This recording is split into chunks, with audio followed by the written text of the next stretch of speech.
The season of crippling depression has officially come to an end. This team drove me to my wits' end this year. It was a roller coaster of emotion. There were tiny little pieces of good, but most of it was bad. And week 18 was absolutely no different. 25% of the game was good. The third quarter was dominated by the Cardinals today. The first, second, and fourth quarter, on the other hand, were completely dominated by the Rams. At the beginning of this game, the Cardinals had a couple really good stops defensively and held the Rams to 2 field goals. Now, coming into this game, I had absolutely zero expectations for the team, just as every Cardinals fan did, and Rams fans were probably assuming they just roll right over us. Spoiler alert, they ended up rolling over us, but at least for about 3 quarters, we made them think that maybe they weren't gonna roll all over us. The game started in absolutely amazing Cardinals fashion with Jacoby Brissett getting hit again as he was throwing a pass and fumbling the football, just as he did twice in the Seahawks game and has done 1 or 2 other times in the season as well. He holds on to the ball too long, and then the last second he decides to throw the football, gets hit, and it's a fumble. Blah, blah, blah, blah, blah, blah, blah. Cardinals defense, on the other hand, did get 2 big stops to start the game, one off the fumble and then another one on a drive where they bent but they didn't break. Forced 2 field goals, made this game what ended up being 6-6 to start the game off, because the Cardinals were able to, on the next couple possessions, move the ball a little bit downfield, and Ryland was able to nail his kicks. One of which was a 56-yarder. Let's just get out of the way of the other 2 cool things before we get into everything that was terrible. McBride just kept adding to his career total of this season, most receptions by a tight end in a single season. With every single reception he got, he just added to that juicy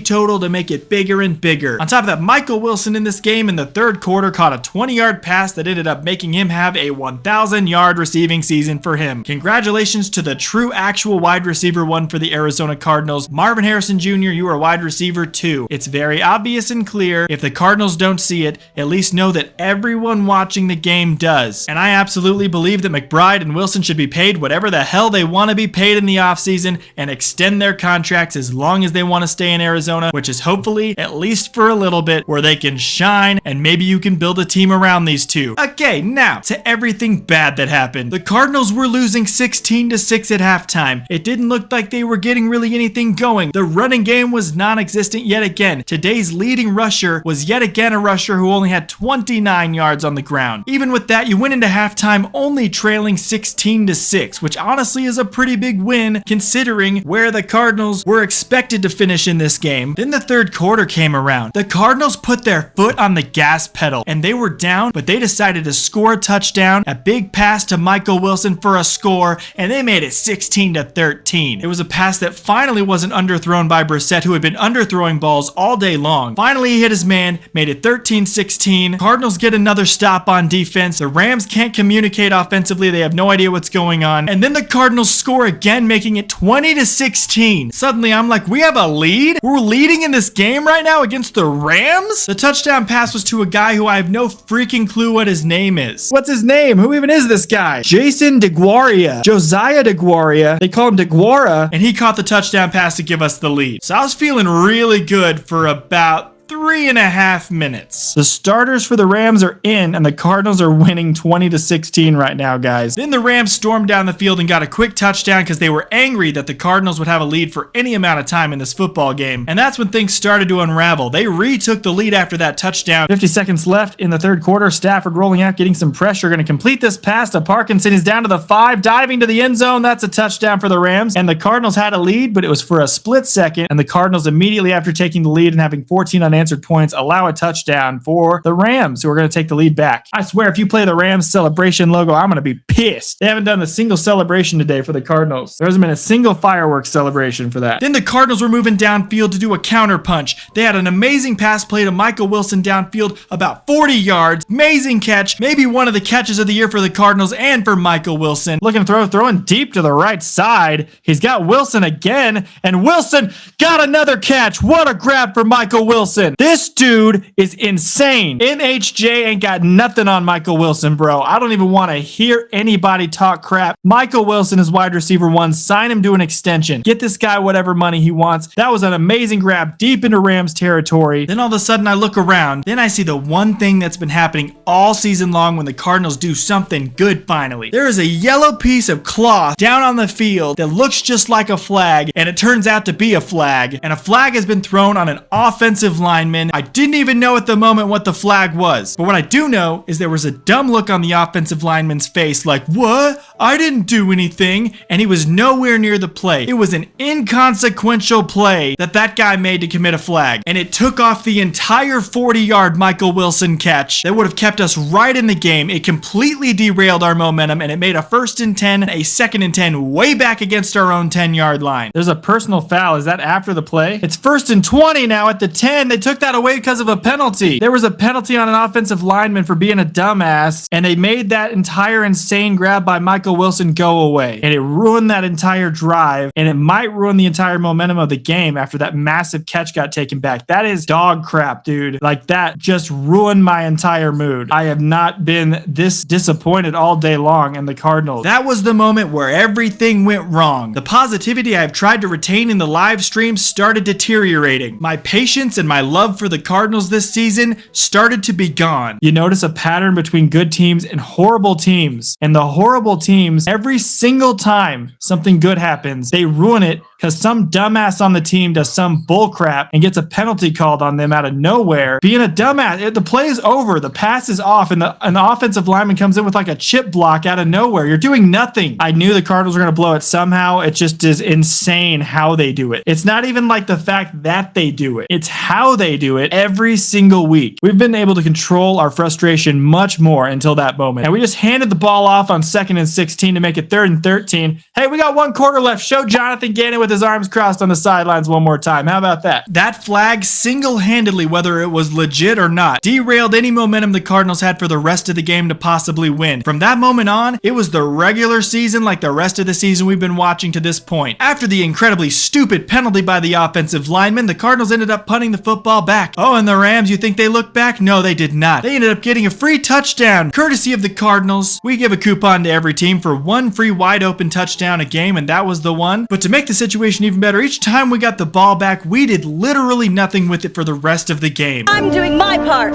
I'm doing my part. I'm doing my part. I didn't do fucking shit. They just find a way to lose games however they can. They choose they don't want to win, and they just figure out every single week, how can I figure out a nice, fun, and creative way to lose this week? Luckily, mercifully, the season will be over in 13 game minutes. We have 13 minutes left in this game, and I might throw a little bit of a celebration for myself because the Cardinal season is over. Oh, but do you think the Rams stopped there? No, they did not stop there. The Rams went ahead and scored another free touchdown because we gave them 2 coupons. We're giving, you know what I'm saying? We're a giving football team. This one went to the other tight end, Parkinson, wide open for a touchdown in the end zone. It's clear the defense gave up in the 4th quarter. That's when it all really unraveled, and that was literally like 15 minutes ago. Oh, okay. Here it is again. The moment that flag happened, everything derailed in this game. If we had won, we would have probably been the 5th draft pick. Because the Giants and the Browns decided to win today, they jumped over a bunch of people in the draft and let the Cardinals move down to 4th in the draft. If the Cardinals had won, they would have gone back to 5th. So honestly, them losing puts them back at 4th in the 2026 NFL draft. But I wanted to win, baby. I wanted to win. Don't you want a little taste of the glory? See what it tastes like. But no, the defense gave up. They gave 2 free touchdowns at that point to the Rams, and in the span of 10 minutes, suddenly the Cardinals went from winning the game to being trailing by 17 points. This would be the final score, as you can see behind me, 37-20. But no, we had to watch one more possession with Jacoby Brissett doing jump passes and throwing off his back foot and doing backflips while trying to throw the football, and the offensive line not being able to block for him. Backing up is Brissett throwing off his back foot really high to the end zone, incomplete, intended for Wilson. He threw the ball like this, if I can demonstrate. He got the ball, backpedaled back, and then did this. As you guys can tell, pretty good form for a quarterback to throw a football with. It is an end to a season that I am so glad is finally over. Now I can be spared of watching Cardinals football for another 8 months. Pump fake, down he goes. An exclamation point. What a way for the Cardinals season to come to an end. In a 4th and 3 and a 4th down turnover on downs. This coaching staff should be gone. Please, Bidwell, hear us out. Please get rid of the coaching staff. 6.5 minutes left in this one. First time out used by the Cardinals.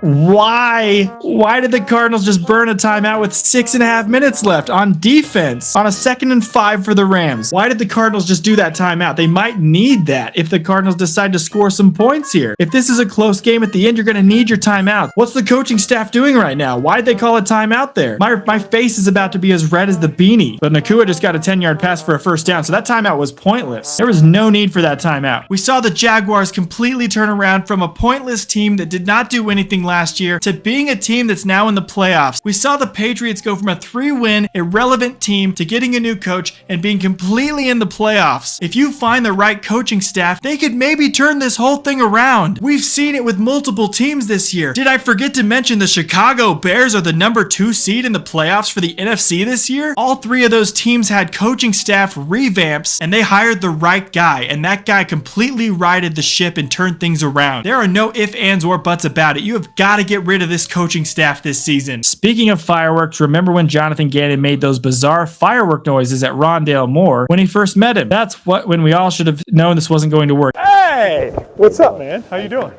Good. Good. Shots, explosives. You can run. Do you also remember when Jonathan Gannon went in there on the first year of the season and said, "How many of you took the bus to work today?" Good to see everybody's faces. Who drove over here? Let me see your hands. Who took the bus? Did you have fire in your gut? Did you? We're here for a reason. Don't get that twisted.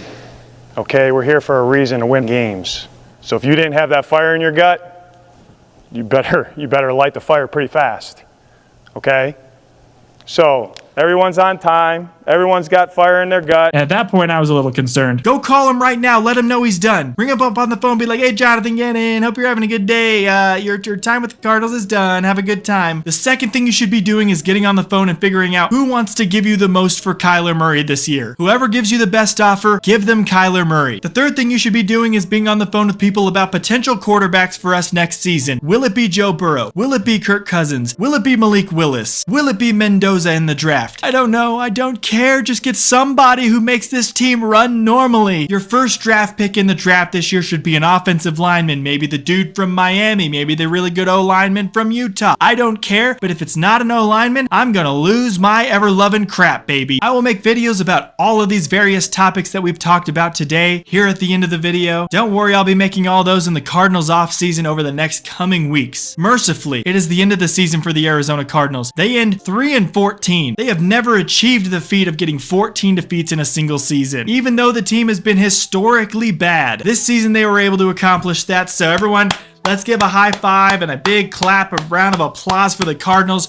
who finished the season 3-14, and this is their first 14-loss season, the worst season in Arizona Cardinals history. And that is saying a hell of a lot considering what we've seen from this team over the last 100 years, and since 1987 when they decided to grace Arizona with their presence. The only thing that we can hope for is that eventually one day this franchise will decide to make a smart decision with a coach, and when they do find the head coach that's finally good, they let him stay as long as he wants to stay. But really at this point, the only silver lining or relief that we have at this specific moment is that for a little while, we don't have to watch any more Cardinals games. What did you guys think of the Cardinals' abysmal season? Let me know in the comments below. Thank you guys for all the love and support. It has been an absolute blessing as we've been growing towards 4,000 watch hours. We are eerily close to hitting that goal and getting fully monetized on this channel, so stick around. I love your faces even though I can't see them. I will see you very soon in my next video. Have a great day and bye-bye.